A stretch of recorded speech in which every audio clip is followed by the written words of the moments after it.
سب سے پہلی چیز جو لوگ ایمان لاتے ہیں اللہ تعالیٰ کی وحدانیت پر، رسول اللہ کی رسالت پر، قیامت کے قائم ہونے پر، قرآن کریم کی حقانیت پر، یہ موٹی موٹی چیزیں ہمارے عقائد میں سے۔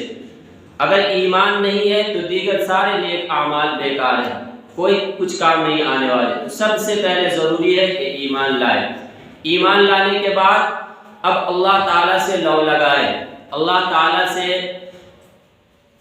گناہوں کی مغفرت طلب کرے، کیونکہ انسان جو ہے وہ بنایا ایسا گیا، اللہ تعالیٰ نے خود ان کو بنایا ایسا ہے کہ ان میں اچھائی برائی کی صفت دونوں ہی چیزیں ہیں، تو ایسا ممکن نہیں کہ یہ گناہ کرے ہی نہ۔ تو گناہوں کی مغفرت طلب کرے، اللہ کے سامنے اپنے بندگی اور عاجزی کا اظہار کرے کہ میں واقعی بندہ ہی ہوں اور آپ کا ہی بندہ ہوں، اس لیے آپ کے سامنے سر جھکائے ہوا ہوں، آپ کے سامنے ہاتھ پھیلائے ہوا ہوں، ہمارے گناہوں کو معاف کر دیجئے۔ وقنا عذاب النار، اور آپ نے جو جہنم بنا رکھا ہے اپنے گناہگار بندوں کے لیے اور ان میں مختلف قسم کی سزائیں ہیں، ہمیں ان سے بچا لیجئے۔ ہمارے اندر یہ طاقت و قدرت نہیں کہ ہم آپ کے بنائے ہوئے جہنم کی سزاؤں کو سہ سکیں۔ تو یہ تین چیزیں تو ایک آیت میں بتا دیا، پہلے ایمان لائے اور پھر اپنے گناہوں کی مغفرت طلب کرے، اور تیسرے کہ جہنم سے بچنے کی دعا کرے، جہنم سے اللہ تعالیٰ سے دعا کرے کہ وہ جہنم سے بچا کر رکھے۔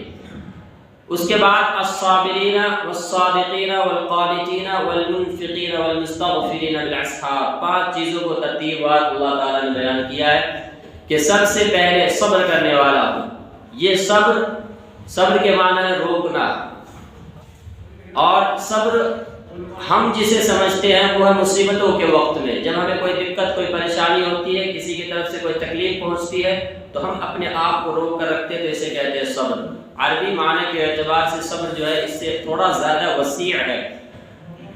جیسے اب کئی مرتبہ بتایا کہ اب ٹھنڈ آئی ہے، لوگوں کو نماز پڑھنے مسجد میں آنا مشکل ہو رہا ہے، وضو کرنے میں تکلیف ہو رہی ہے کیونکہ پانی ٹھنڈا ٹھنڈا ہے، تو اب ہم نفس کو مجبور کرتے ہیں کہ تمہیں وضو کرنا ہی ہے، تمہیں نماز پڑھنی ہی ہے، یہ بھی صبر ہے۔ ایسے ہی اللہ تعالیٰ نے جن گناہوں سے ہمیں منع کیا ہے، اسی آیت میں ہے دوسرا الصابرین والصادقین، سچ بولو یعنی جھوٹ نہ بولو۔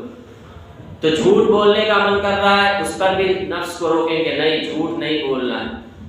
اس کے علاوہ بہت ساری چیزیں ہیں، نفس اور شیطان جو ہے بہت سی غلطیوں پر ابھارنے کی کوشش کرتے ہیں، ہم ہر جگہ ان گناہوں سے نفس کو روکتے نہیں، ہمیں یہ نہیں کرنا ہے، اللہ تعالیٰ نے منع کیا ہے اور ہمیں اس کا بدلہ ملے گا۔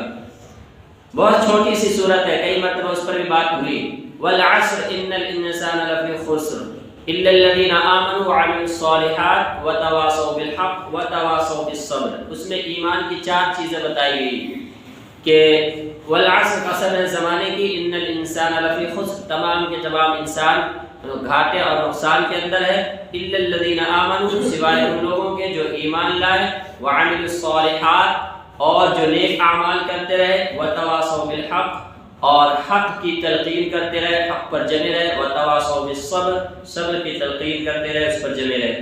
یعنی حق بات بیان بھی کرنا ہے اور اس پر خود بھی جم کر رہنا ہے، اور حق پر رہنے کی وجہ سے جو تکلیف ہے، جو دقت ہے، جو پریشانیاں آئیں گی، ان پر صبر بھی کرنا ہے۔ تو یہ ہے صبر۔ اور قرآن کریم میں اس کی بہت جگہ، ایک آیت میں نہیں مختلف آیتوں کے اندر اس کی تعریف بیان کی گئی، یعنی اس کی اہمیت صبر کی کتنی بڑی چیز ہے۔ یا ایھا الذین آمنوا استعینوا بالصبر والصلاۃ، اے ایمان والو صبر اور نماز سے مدد طلب کرو۔ پہلے صبر کا تذکرہ ہے، پھر نماز کا تذکرہ ہے۔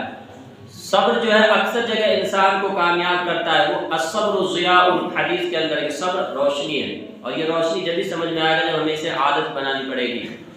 اگر کوئی آدمی اچانک سے کسی ظلم پر، کسی زیادتی پر، کسی مصیبت پر صبر کرنا چاہے تو بڑا مشکل ہوتا ہے، اس کی عادت لگانی پڑتی ہے۔ وَإِن تَصْبِرُوا وَتَتَّقُوا فَإِنَّ ذَلِكَ مِنْ عَزْمِ الْأُمُورِ، قرآن کریم کی یہ آیت ہے، اگر تم صبر کرتے ہو اور تقوی اختیار کرتے ہو، یعنی اللہ کا خوف دل میں ہوتا ہے ہر گناہ کرتے وقت اور گناہ سے رک جاتے ہو، فَإِنَّ ذَلِكَ مِنْ عَزْمِ الْأُمُورِ، تو یہ ہے اصل اہم کاموں میں سے کہ جس کو تم نے کیا ہے۔